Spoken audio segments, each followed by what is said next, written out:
Afternoon বন্ধুরা, পুজো তো complete হয়ে গেছে। এখন সবজি বানাচ্ছি, তারপরে রান্না করব। আগে সব জোগাড় করে নেব। তো আজকে রান্না হবে হচ্ছিল এই যে মৃগেল মাছ।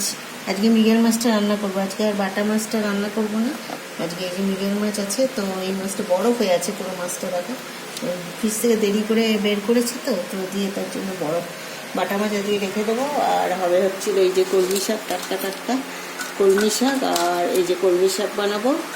এখন এটা ধুতে হবে তারপরে। আর এই যে সব সবজি বানিয়েছি, এটা বড়ি দিয়ে ঝোল বানাবো। এই যে ফুলকপি, আলু, গাঠি কচু, রাঙা আলু, তারপরে গাজর, বেগুন, ঝিঙে, একটু ডাঁটা সব দিয়ে এই যে এগুলো সব বানাচ্ছি।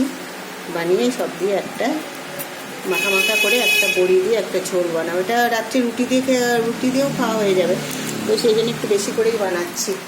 তো এই হচ্ছে আজকে আমার মেনু লাঞ্চে। তো ওকে, তোমরা বার হাতে থেকো, টাটা।